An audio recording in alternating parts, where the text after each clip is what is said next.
Alright everybody, time for a fuel filter change on a 2017 Lincoln MKZ, the 3.0 all-wheel drive. I believe only the 3.0s have this style of filter. The others are within the fuel tank. So if you need a part number, there it is.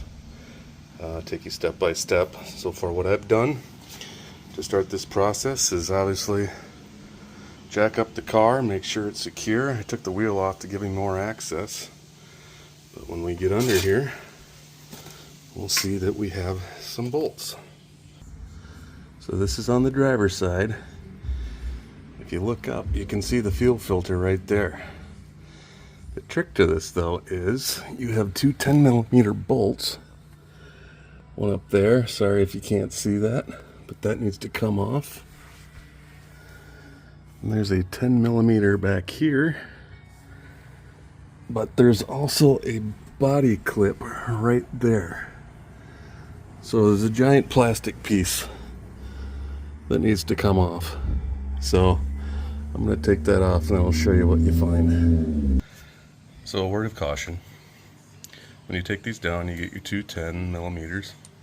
There's the body clip. This tool is very handy. But be careful when you take this down because I got a face full of gravel. So let me show you what it looks like under here now. Now that we have some access to the fuel filter.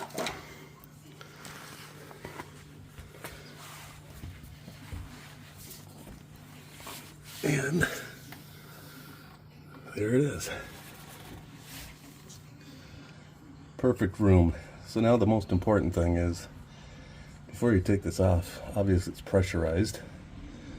You'll want to pull the fuse for the fuel pump, which is under the hood, and start the car until it relieves all the pressure. Do not take this off unless you've done that, or you're going to have problems. So I'm going to do that now and I'll get back to you.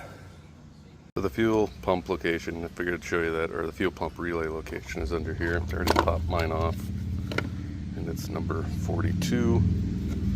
Look, number 42. Just pull that out. Then you run the car until it runs out of fuel. Runs out of gas or stalls. Okay, to remove the fuel filter, I've already done this one. This one's upside down, but it's as simple as push these two tabs forward and then push up. And you'll see that the black piece or the green piece is popped up. And then you can slide the fuel filter off. It's always good to have a rag on this just in case it starts to spray. So I'm going to pop that off, and then there's a 10mm bolt on the back. And then I'm going to take that off, and then I'll drop the bracket to switch out the fuel filter.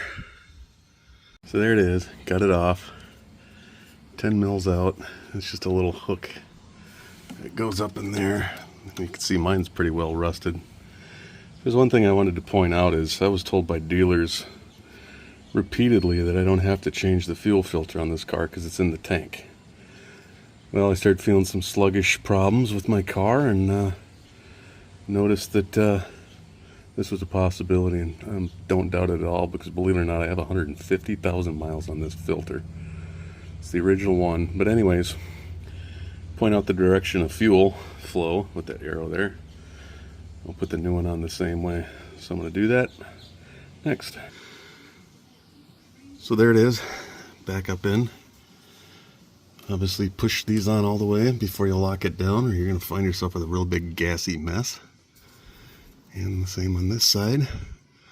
One thing I always recommend is wear safety goggles. You might want to keep a small bucket or some rags underneath when you're doing this too. And the next thing I'm going to do is put my cover back on and replace the fuel pump fuse and start it up. Fuse back in. Put the cover back on. Fight with it a little bit. There we go. And now I'm going to fire it up. Look for leaks.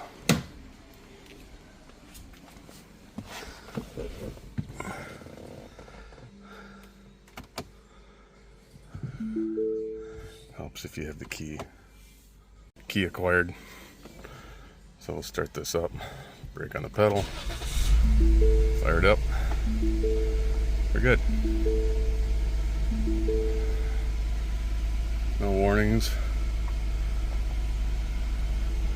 Everything is as it should be. So that's how simple it is. If you have any questions, shoot me a comment. I guess if you have any questions about this car, do likewise. Otherwise, good luck everybody, and try to save yourself some money and do these things yourself. It's worth it.